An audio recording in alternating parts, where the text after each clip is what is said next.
అనేది ఎలా జరుగుతుంది? ఒక్క ఆలోచనతో. నీ ఆలోచనతోనే నీ క్రియేషన్ అనేది జరుగుతుంది. అంటే ఇప్పుడు మీరు ఒప్పుకోండి, మీకున్న పరిస్థితి కారణం ఎవరు? మేమే. ఎప్పుడో ఏదో ఆలోచించి నీలో ఉన్న ఆలోచనలే ఇక్కడ మేనిఫెస్ట్ అవుతున్నాయి, సంఘటనలుగా మీ దగ్గరకు వచ్చాయి. ఇప్పుడు ఈ సంఘటన మనం మార్చలేము. చేయగలుగుతామా? ఎందుకు? ఎప్పుడో రిలీజ్ చేసా, అది వెళ్ళి మనకు వచ్చింది. ఇప్పుడు మన చేతిలో ఉండేది ఏంటి? ఫ్యూచర్. అంతే కదా. దాన్ని మార్చుకోవాలి అంటే మన ఆలోచనలు మనం మార్చుకోవాలి. మనకు ఆరోగ్యంగా లేదనుకోండి, ఎవరైనా మాట్లాడడానికి వస్తారు, ఏమంటారు? ఎవరైనా వచ్చారని వాళ్ళ సానుభూతి కావాలి మనకి. ఒప్పుకుంటారా? ఎంతమందికి కావాలి? ఫ్రాంక్ గా ఒప్పుకోండి. నాకైతే వద్దు ఇప్పుడు. సానుభూతి కావాలి. ఇక్కడ మనం జరుగుతుంది ఏమి? హెల్త్ ఏదో అయ్యింది, మెడిసిన్స్ తీసుకుంటున్నాం, మార్పు చెందుతున్నాం. వాళ్ళు వచ్చి అడుగుతారు, ఎలా ఉన్నాం మీ నాన్న అడుగుతారు. ఏం చెప్తాను? అయ్యో నా పరిస్థితి ఏంటి అని రాగం తీస్తూ చెప్తాను. దానికి బదులు ఏం చెప్పచ్చు? బాగున్నారా? నిజంగా బాగున్నారా? ఏం రావాలి ఆన్సర్? అద్భుతంగా, ఫస్ట్ కంటే బెటర్ అనాలా. ఆ ప్రాసెస్ జరుగుతూ ఉంది. మీలో ఎలా ఉండాలి అంటే, చెప్పాను కదా, మన సెల్స్ అనేవి ఒక సోల్ అజెండా ప్రకారం పనిచేస్తూ ఉంటాయని. సో మీరు ఎలా ఆలోచిస్తే అదే మనకి కమాండ్ అవుతుందంట మన సెల్స్. సో నాకు హెల్త్ బాగుండేది, ఇప్పుడు బాగుంది, జరుగుతూ ఉంది ఆ ప్రాసెస్. బాగున్నాను అనేది నెక్స్ట్. కంప్లీట్ మన ఫీలింగ్స్, మన థాట్స్, మన ఎమోషన్స్ అంతా దానికి కనెక్ట్ అయి ఉండాలి. సో ఆ రీతి మనలో ఉండాలి అన్నమాట. నిజంగా బాగలేదు, సడన్ గా మనం షిఫ్ట్ అవ్వలేము. అద్భుతంగా ఉన్నామని చెప్పలేము.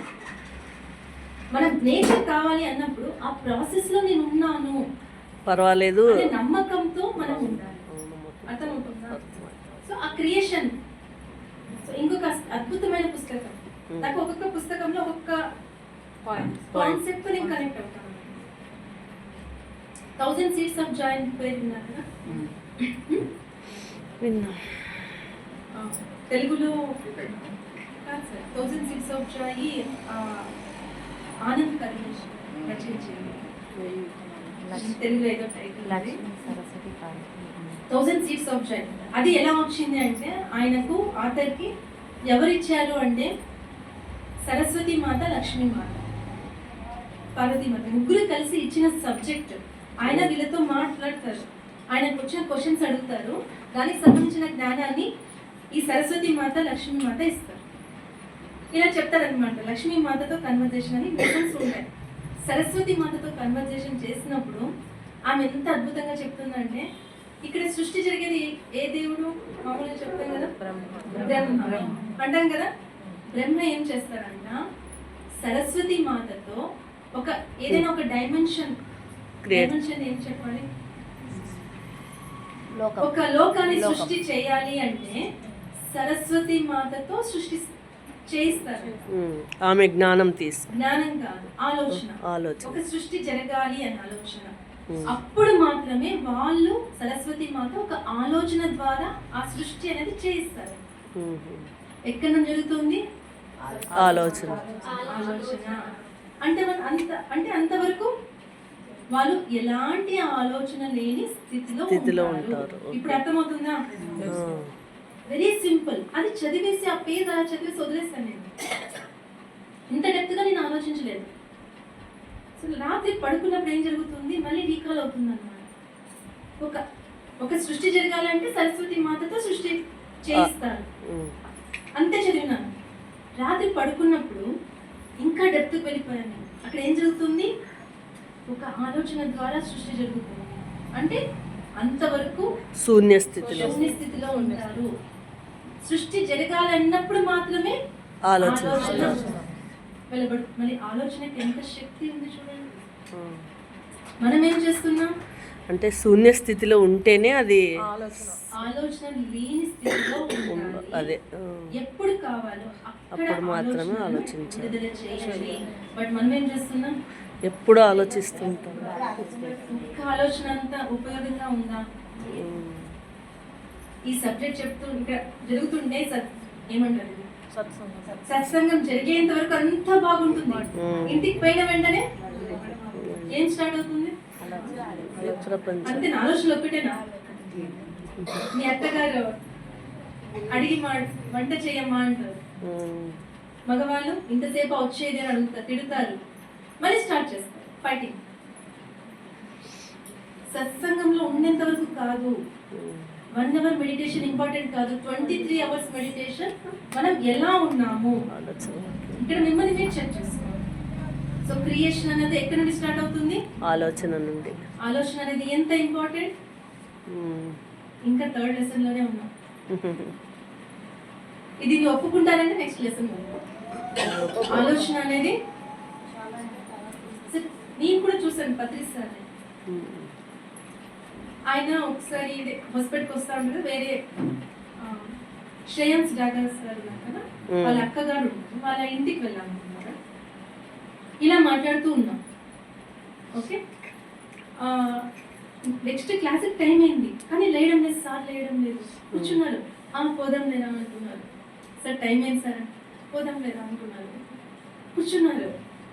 ఎక్కువ మంది, నేను, Venkatesh sir, Harishankar sir, Laveena madam sir, Anju Sharaf అని చెప్పేసి వాళ్ళు 6 members కూర్చున్నాం. సో ఆ క్లైమేట్ కూడా చాలా అద్భుతంగా ఉంది. పార్క్లో కూర్చో, వాళ్ళ లాన్ ఉంది, అక్కడ కూర్చున్నాం అనమాట. లేడానికి రెడీ లేదు సార్. సడన్గా వాళ్ళ ఒక ఫ్రెండ్ వచ్చారు. ఎవరు మేడం ఉన్నారు కదా, వాళ్ళ ఫ్రెండ్ వచ్చారనమాట. ఆమె వచ్చి షీఈ్ నాట్ మెడిటేటర్. వచ్చి కూర్చున్నారు. ఎలా జరుగుతుందంటే కరోనా టైం అది. కరోనాలో అది ఇది ఎంత ఇదైపోయింది అన్నట్టుగా తన నాలెడ్జ్ అంతా తీసింది. ఒక 2 మాటలు మాట్లాడింది. పత్రి సార్ ఇమ్మీడియట్ అక్కడ నుండి లేచి టైం అయింది వెళ్ళిపోవాలని చెప్పేసి వెళ్ళిపోయారు. అంతే. అక్కడ తనని మార్చాల్సిన అవసరం లేదు. ఇక్కడ ఏం అవసరం? ఇంతసేపు కూర్చున్నారు, జరుగుతుంది. తర్వాత అక్కడ కామెంట్ కూడా లేదు. ఆమె బుద్ధి ఉందా ఇలా ఏం లేదు. నెక్స్ట్ ఏంటి? నా పని లేచి వెళ్ళిపోవాలి. అంతే చాలు. ఆయన యాక్షన్స్, ఆయన ఏ స్పీచ్ ఇవ్వాల్సిన అవసరం లేదు. ఆయన యాక్షన్స్ మనం అర్థం చేసుకుంటే చాలు. సో ఆయన లేచిన వెంటనే వెళ్ళిపోయారు. సో ఆలోచన అనేది మనకు దేవుడు ఇచ్చిన ఒక అస్త్రం. దాన్ని ఎలా పడితే అలా వాడకూడదు. ఎంత అద్భుతంగా వాడతారో మీకు వదిలేసుకున్నాను. Okay, so next 4th lesson, engage your feelings.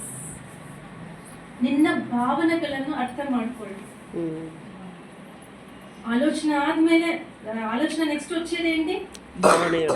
ఒక ఆలోచన వచ్చింది అనుకోండి, నెక్స్ట్ ఏదో కనిపిస్తుంది ముందు, ఒక జామున్, రస్మలై, జస్ట్ తినాలనిపించే ఫీలింగ్. ఓకేనా? ఇమ్మీడియట్ ఏమవుతుంది? బాడీ రెడీ అవుతుందా లేదా?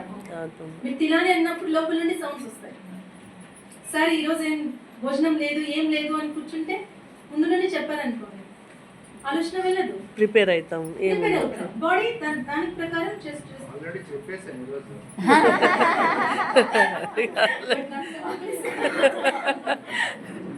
ఓకేనా? ఫీలింగ్స్ అనేది కూడా చాలా ఇంపార్టెంట్. ఇంకా దీని గురించి నెక్స్ట్ లెసన్ లో తెలుసుకుందాం. ఒక పుస్తకంలో ఫీలింగ్ ఈజ్ హీలింగ్ అంటారు. You are the placebo. Okay, దీనికి ఒక ఎగ్జాంపుల్ చెప్తా. ఫీలింగ్స్ అనేది ఎంత ఇంపార్టెంట్ అని చెప్పేసి. ఆ ఆథర్ ఏం చేస్తాడు అంటే, ఆయన డాక్టర్. చిన్నప్పుడే ఆయన 21 years 22 years ఉన్నప్పుడే యాక్సిడెంట్లో చనిపోతారు. యాక్సిడెంట్ అవుతుంది. సో యాక్సిడెంట్ అయిన వెంటనే బాడీలో బ్యాక్ బోన్ ఫ్రాక్చర్ అవుతాయి, ఫ్రాక్చర్స్ అవుతాయి, మల్టిపుల్ ఫ్రాక్చర్స్ అవుతాయి. బ్యాక్ బోన్ డిస్క్ ఉంటాయి కదా వెన్నెముక దగ్గర, ఆ డిస్క్ అనేది డిస్ప్లేస్మెంట్ అవుతుంది. ఆయన ఏం చేస్తాడు అంటే, డాక్టర్ అయి ఉండి కూడా ఆపరేషన్ చేసుకోడు. ఏం చేస్తాడు? ఫ్రెండ్ ఇంటికి వెళ్ళి జస్ట్ అన్నమాట ఫీల్ చేస్తాడు. నేను ఆరోగ్యంగా ఉన్నాను, లోపల ఒక శక్తి ఉంది, దాని మీద నాకు నమ్మకం ఉంది, దాన్ని పట్టుకుంటాను. ఇవన్నీ నాకు అవసరం లేదు ఆపరేషన్ చెప్పేసి 9 వీక్స్ లోపల ఆయన అంటే బాడీ పార్ట్స్కి కమ్యూనికేట్ చేసేవాళ్ళం. నేను ఆరోగ్యంగా ఉన్నాను, ఒక డిస్క్ పక్కకు వచ్చింది కదా, అది సరిగ్గా తన ప్లేస్లోకి రావాలి, ఇలా కమ్యూనికేట్ చేస్తూ వచ్చాను. విత్ ఇన్ 9 వీక్స్లో ఆయన పనులు ఆయన చేసుకునేవాళ్ళం వితౌట్ ఎనీ మెడిసిన్. జో డిస్పెన్సా అని మీరు యూట్యూబ్లో చూస్తే ఆయన క్లాసెస్ మీరు విన్నాను ఇప్పటికీ. ఆయన తన దగ్గరికి వచ్చిన పేషెంట్స్ ఉంటారు కదా, వాళ్ళని ఎలా ట్రీట్ చేసేవాళ్ళు అంటే ఒక 50 members 50 years above 50-60 years above ఉన్న వాళ్ళని ఒక దగ్గర గ్యాదర్ చేస్తారు. వాళ్ళకంతా ఒక క్లైమేట్, ఒక ప్లేస్లో తీసుకొని వెళ్తారు. అక్కడ తీసుకొని వెళ్ళి వాళ్ళ BP, sugar, height, weight, personality, eyesight everything note చేసుకుంటారు. ఓకేనా? 60-70 ఇయర్స్. 1 వీక్లో ఏమైనా మార్పు జరుగుతుందా వాళ్ళ హైట్లో, ఏం జరగదు, వాళ్ళ వెయిట్లో, వాళ్ళ మెమరీ పవర్లో? ఏం జరగదు. బట్ 1 వీక్ టైం వాళ్ళందరినీ తీసుకొని ఒక దగ్గర కూర్చోబెడతారు. అక్కడ ఎన్విరాన్మెంట్ ఎలా క్రియేట్ చేస్తారంటే వాళ్ళు 20-30 సంవత్సరాలు ఉన్నప్పుడు వాళ్ళు ఎలా జీవించారో అలా వాళ్ళ డ్రెస్సింగ్ స్టైల్ అలాగే ఉండాలి. ఆ టైంలో వాళ్ళు చూసిన సినిమాలు, వాళ్ళు ఆడిన ఆటలు, everything, radio, news paper, everything. అదే మీరు 20లో ఎలా ఉన్నారు, 25-30లో ఎలా ఉన్నారు, ఇప్పుడు అలాగే ఉన్నారు. మీకు ఏం కావాలో ఇస్తారు, అలా ప్రొవైడ్ చేసి ఇస్తారు. 1 వీక్ తర్వాత చూస్తే BP, sugar, height, weight, memory power, everything normal. ఇక్కడ ఏం జరుగుతుంది? ఫీలింగ్. ఎలా ఫీల్ అయ్యారు? 20 ఇయర్స్ లో ఉన్నాను అనే జస్ట్ ఫీలింగ్. ఆ ఫీలింగ్ లో ఉన్నప్పుడు లోపల ఉన్న బ్రెయిన్ ప్యాటర్న్స్ ఉంటాయి, మెమరీ అంతా స్టోర్ అయిపోతుంది కదా, ఆ ప్యాటర్న్స్ పనిచేస్తాయన్నమాట, యాక్టివేట్ అవుతారు. అదేం చేస్తుంది? నేను 25 ఇయర్స్ లో ఉన్నాను, సో బాడీ కూడా అలాగే రెడీ అవుతుంది. కేవలం 1 వీక్లో అంత చేంజెస్ వస్తున్నాయంటే ఫీలింగ్స్ అనేది ಎಷ್ಟು ಇಂಪಾರ್ಟೆಂಟ್. ತುಂಬಾ ಆಲೋಚನೆ ಒಂದೇ ಅಲ್ಲ, ನೆಕ್ಸ್ಟ್ ಫೀಲಿಂಗ್ ಇಸ್ ಹೀಲಿಂಗ್ ಅಂತ ಹೇಳ್ತಾರೆ. ಈ ರೀತಿ ಎಷ್ಟೋ ಕೇಸ್ ಸ್ಟಡೀಸ್ ಅಲ್ಲಿ ಆ ಪುಸ್ತಕದಲ್ಲಿ ಇದೆ. ಆ ಪುಸ್ತಕ ಓದಿದ್ರೆ ಸಾಕು ನಮ್ಮ ಲೈಫ್ ಚೇಂಜ್ ಆಗುತ್ತೆ. ಅವರು ಕಷ್ಟಪಟ್ಟಿದ್ದು ಸುಮಾರು ಅವರ ಒಂದು 10-15 ವರ್ಷ ಜರ್ನಿ ಆ ಪುಸ್ತಕದಲ್ಲಿ ಬರ್ತಾರೆ. ನಾನು ಓದಿದ್ದು ಒಂದು 6 ಮಂತ್ಸ್ನಲ್ಲಿ ಆ ಪುಸ್ತಕ ಕಂಪ್ಲೀಟ್ ಮಾಡಿ. ಅಂದ್ರೆ ಆ 6 ಮಂತ್ಸ್ನಲ್ಲಿ ಅವರು 15 ಇಯರ್ಸ್ನಲ್ಲಿ ಅವ್ರ ಲೈಫ್ನಲ್ಲಿ ಅವ್ರು ಏನು ತಿಳ್ಕೊಂಡಾರೋ ನಾನು 6 ಮಂತ್ಸ್ನಲ್ಲಿ ಕಂಪ್ಲೀಟ್ ಮಾಡಿದ್ದೀನಿ. ನಾನು ಜಾಸ್ತಿ ಟೈಮ್ ತಗೊಂಡಿದ್ದ ಒಂದು ಪುಸ್ತಕ. ಯಾಕೆ ಅಂದರೆ ಅಲ್ಲಿ ಮೆಡಿಕಲ್ ಟರ್ಮ್ಸ್ ತುಂಬ ಇದಾವೆ, ಅದನ್ನು ಅರ್ಥ ಮಾಡ್ಕೊಳ್ಳೋದು ಸಾಮಾನ್ಯ ಅಲ್ಲ. ಪಕ್ಕದ ಡಿಕ್ಷನರಿ ಬೇಕು, ಅದನ್ನು ಕೂತ್ಕೋಬೇಕು, ಓದಬೇಕು. ಸ್ಟಿಲ್ ಮತ್ತೆ ನಾನು ಓದ್ತಾನೆ ಇರ್ತೀನಿ ಆ ಪುಸ್ತಕ. Okay, that is engage your feelings. Thoughts ಅನ್ನೋದು ಒಂದು ಕಾರ್ ಆದರೆ ಈ ಫೀಲಿಂಗ್ಸ್ ಅನ್ನೋದು ಫ್ಯೂಯಲ್ ಅಂತ. ಮತ್ತೆ ಕಾರ್ ಒಂದೇ ಇದ್ರೆ ಸರಿ ಹೋಗುತ್ತಾ? ಫ್ಯೂಯಲ್ ಇರಬೇಕು. ನೀವು ನಿಮ್ಮ ಲೈಫ್ನಲ್ಲಿ ಏನು ಪಡಿಬೇಕು ಅದನ್ನು ಥಾಟ್ ರಿಲೀಸ್ ಮಾಡಿ, ಅದಕ್ಕೆ ಫ್ಯೂಯಲ್ ಫೀಲಿಂಗ್ಸ್ ಕೊಡ್ರಿ. ನಾನು ಹಾಗೆ ಇದ್ದೀನಿ. ಓಕೆ, ಸೊ ಇದನ್ನು ಒಪ್ಕೊಳ್ತೀರಾ? ಅದರಲ್ಲಿ ಯಾವ ಸ್ಟೇಜ್ನಲ್ಲಿ ಇದ್ರೂ ನೀವೇ ಚೆಕ್ ಮಾಡ್ಕೊಳ್ಳಿ. ಅಕಸ್ಮಾತ್ ಇಲ್ಲ ಅಂತಂದರೆ ಮಾಸ್ಟ್ರಿ ಪಡಿಬೇಕು, 4th ಸ್ಟೇಜ್ಗೆ ಹೋಗ್ಬೇಕು.